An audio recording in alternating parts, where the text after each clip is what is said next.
Hello everybody, and welcome to the Friday edition of Video Clips. Hope you had a wonderful 4th, and I hope that you enjoyed yesterday's message and are passing it along.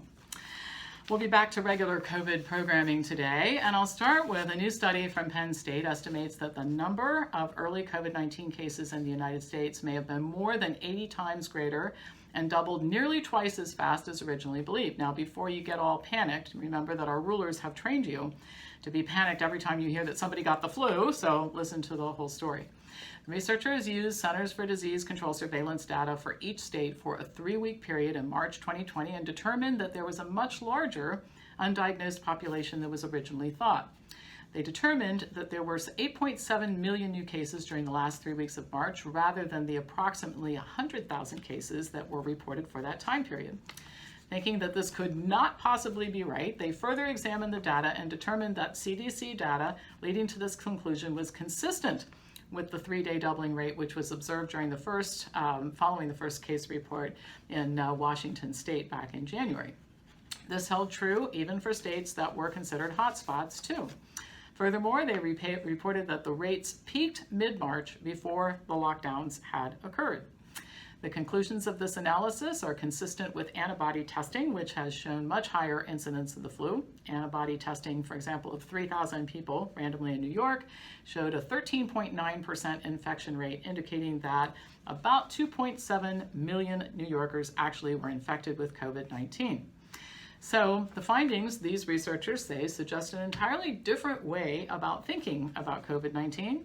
Quote, "Our results suggest that the overwhelming effects of COVID-19 may have less to do with the virus's lethality and more to do with how quickly it's able to spread through communities initially. A lower fatality rate, coupled with a higher prevalence of disease and rapid growth of regional epidemics, provides an alternative explanation for the large number of deaths and overcrowding of hospitals we've seen in certain areas of the world." So what they're basically saying is that is essentially what many of the doctors who've been talking to you, not me, but other medical doctors, are saying. This virus is highly contagious, spreads like wildfire, very low death rate, okay? Very low death rate. And so less reasons to be afraid. Now, right along this line of correcting the record in terms of data, I got this email, and I'm getting a lot of these types of emails these days, which I just think is wonderful. This person writes, "I took a screenshot right off the Texas Med Center's website after reading the hysteria on Newsweek about how the hospital was at 97% capacity. So this is what's reported. So I'm looking at this, right? There are right now below the normal capacity, and it looks like their maxed out capacity is something like over 2,300. What do you say? Ginned up numbers. After watching you, I'm having fun looking at some frightening headlines and then working through the numbers. This one didn't take too long. They usually don't. And so bottom line is what I'm saying is this person and many others like her are now saying, okay, I'm going to go check out, here's a headline that looks scary. I'll actually go look at the real numbers, and they're showing that they're lying. I've been telling you that for a long time. So this little chart, which she emailed to me, which came right off of the hospital's website, shows that on this particular day, there were 1,298 people in the hospital. 1,390 would have been the expected for the year. So actually under, not 97% of capacity and not overwhelmed, but actually less than would have been expected at that particular time. And the capacity is over 2,800. So 97% of 2,800 is not 1,298. Now I know I'm not a brilliant virologist who graduated first in the class at Cornell, Mr. Fauci, but you would think that somebody with all those smarts would know how to look at those kind of numbers and report the right things. And you'd think that all these state health officials with those fancy medical degrees that they're so proud of would have been able to figure that out. So we apparently have a problem in medical schools. We're not teaching basic math. All right. Here's another report from somebody who's been inspired to check things out. And this one comes from Arizona. Thought you might be interested in the following information. This person writes, on 6/24, our local evening news broadcast gave us the daily running death count for the virus. They reported 79 new deaths. That got my attention. Our previous high on COVID deaths for a single day was 27 on May 7th. So this represented a tripling of virus deaths for a single day. Sounds terrifying. The reporter noted at the end of the report that the 79 deaths were actually people who had died previously but were now being added to the total death figures for Arizona. So I immediately jumped on the health department's website, which, as you correctly identified, is the official state conduit for pandemic information to the public here. Sure enough, in the summary section, 79 new deaths were reported for June 24th. Oddly, the daily bar chart for the deaths only showed 1 for that day. Now again, not being the brightest lamp in the chandelier, I think I can understand the difference between 1 and 79. So why would somebody at a television station or a news anchor start her broadcast by saying that there are 79 deaths, triple the number from May 7th? Because trying to gin up fear. And then the sheeples watching this go, oh my gosh, I better stay inside. I'm afraid. Unbelievable, right? Just unbelievable. So check this stuff out for yourself. It gets to be pretty fun after a while. One game you can play with yourself that I play all day long is how many lies can I catch them in today? And some days I can, 3 or 4 dozen, some days only 6, but I can usually find something almost every day they're lying about. All right, so I'll start with the resistance is what I want to cover next, and I'll start with some happy things. This woman writes to me, she goes, my church is meeting, rules we're following, none. More people than allowed, not wearing masks, dancing, singing, eating together, hugging, more of that. As it turns out, humans are meant to be social with other humans. It's not dangerous for humans to interact, except for if you're a despotic ruler and you're afraid that the humans might get rid of you if they actually got together one day, all right? My mom lives in an assisted living place, and her place has a loophole committee where they figure out ways to get the residents together and out without breaking the rules too much. The director says he's seen the mental and emotional downhill slide of all the residents while they've been locked down and away from their families. More of that. 9 dance studios in Ohio have sued the state of Ohio, challenging the reopening restrictions and also asking for compensation due to forced closures. I want to see more of that. Think about all the businesses that went under if they all got together and they started a class action suit. Very exciting.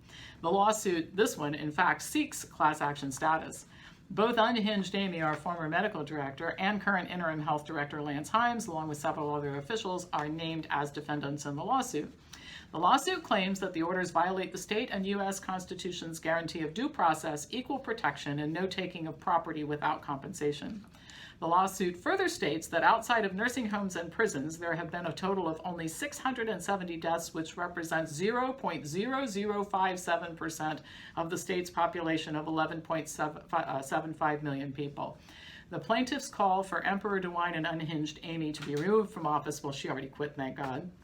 Referring to them as, quote, faithless servants, since their orders were overly vague and broad and unconstitutional.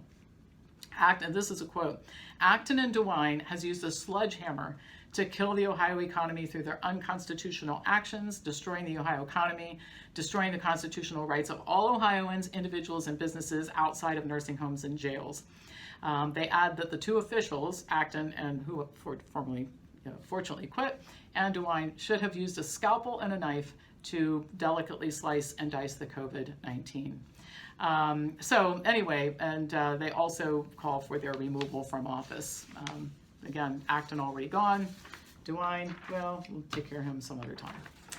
And then here is why we need to do what I talked about yesterday. This scares the heck out of me. This comes from Hawaii. For all travelers, mandatory testing, tracking, quarantine. This is a proposed bill in Hawaii. Mandatory testing, tracking, quarantine leaves the door open to other actions deemed necessary. That's a direct quote in the bill. During declared public health emergency, $5,000 fine if you refuse. Gives power to the director of health instead of the governor to declare an emergency with no time constraints. Makes the Department of Health exempt from Chapter 91. This means they could mandate a COVID-19 vaccination for all school kids without public input or going through the legislature as long as emergency is declared. Adds a new term, isolation, along with quarantine, which is more severe. A camp, perhaps? All testing and health info gathered is not subject to subpoena, discovery, or introduction as evidence if you choose to contest it in court. A hearing on 6/25, Thursday, 9:30. It's already happened. I hope bad things aren't happening. Submit testimony now before 9:30 tomorrow morning. Anyway, very, very frightening. We should be gathering our resources, gathering together to oppose this type of thing. You need massive numbers of voters. Massive. I don't know how many people are in the state of Ohio, but we need half of the people in Hawaii to sign up for our initiative so we can get them to all show up and vote against this. Very serious stuff. And once this is being talked about in all kinds of states, the lawsuit that I told you about in Ohio is taking power away. It's a suggestion we take power away from these people. This suggests that we give them more power. I don't know any reasonable person except for a person who's looking for the power who wants this. All right. So again, I'm reporting this after this meeting would have taken place, but hopefully we will be well on our way soon to having enough numbers to be able to say, okay, all the people in Hawaii, you need to mobilize and get on board and make your voices heard. Millions of them. All right, that's it for the week. I hope you enjoy the rest of your weekend. I'll pass this on to anybody who you think would benefit from watching it, and I will return next week with more news. Remember, Tuesday is when I'm going to give you instructions on where to go, where to register, and how to actually start making our initiative happen. Thank you for watching.